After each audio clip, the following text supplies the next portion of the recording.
കടുത്ത വേനലിലും മൊയ്തീൻ കോയയുടെ വീടിൻ്റെ മുറ്റത്തിറങ്ങി നിന്ന നല്ല തണുപ്പാണ്. അതിനൊരു കാരണമുണ്ട്. വീടിന് ചുറ്റുമുള്ള മതിലാണ് അതിൻ്റെ കാരണം. കോഴിക്കോട് എലത്തൂരിലെ ഈ വീടിൻ്റെ വിശേഷങ്ങളിലേക്കാണ് പോകുന്നത്. ചെറിയൊരു കൗതുകമുണ്ട് അതിൽ. പച്ച പുതച്ച ചുറ്റുമതിൽ, നയനമനോഹരമായ ഈ കാഴ്ച മനസ്സിനൊപ്പം ശരീരത്തെയും കുളിർപ്പിക്കുകയാണ്, പ്രത്യേകിച്ച് ഈ കൊടും വേനലിൽ.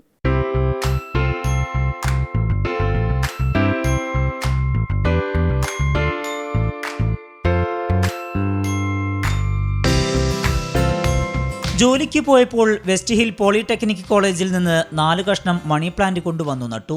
പടർന്നു പിടിക്കാൻ കുറ്റിച്ചെടികളും. 37 വർഷങ്ങൾക്കിപ്പുറം ഈ വീടിൻ്റെ മുറ്റമാകെ ഹരിതമയമാണ്. മൊയ്തീൻ കോയയും ഭാര്യ റസിയയും മക്കളെപ്പോലെയാണ് ഈ ചെടികൾ നോക്കുന്നത്. പെയിന്റിംഗ് ജോലിക്കാരനായ മൊയ്തീൻ കോയ 3 മണിയോടെ ജോലി അവസാനിപ്പിച്ച് തിരികെ എത്തും. പിന്നീട് 2.5 മണിക്കൂർ നീണ്ട പരിചരണം.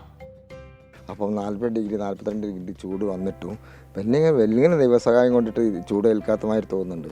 എസിൻ്റെ കാറ്റ് അല്ലെങ്കിൽ ഫാനിൻ്റെ കാറ്റ് എസിൻ്റെ തണുപ്പിൻ്റെ മാതിരിയല്ല, പ്രകൃതിയിൽ തന്നെ കിട്ടുന്നൊരു സൗകര്യമാണ്. ഈ മണി പ്ലാന്റ് എന്ന് പറയുന്ന ഇല മൊത്തത്തിൽ ചെറിയൊരു വിഷമുള്ള ഇലാണ്.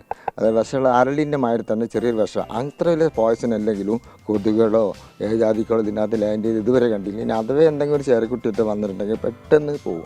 മതിൽ കാണാനും ചിത്രങ്ങൾ പകർത്താനും നിരവധി പേരാണ് എത്തുന്നത്. ആദ്യം ചെറുങ്ങനെ ഇങ്ങനെ 5-8 വള്ളിയായിട്ട് ഇങ്ങനെ വെച്ചിട്ടുള്ളൂ ഞാൻ. പിന്നെ ഇങ്ങനെ പടർന്ന് അധികമായപ്പോൾ ഞാൻ കുറ്റിപ്പിൽ വന്നതാ.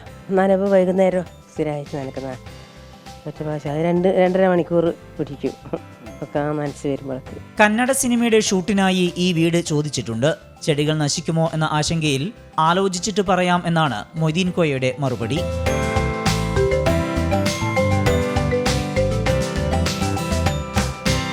രാജേഷ് വെള്ളരിക്കുണ്ടിനൊപ്പം സമീർ സി മുഹമ്മദ്, 24 കോഴിക്കോട്.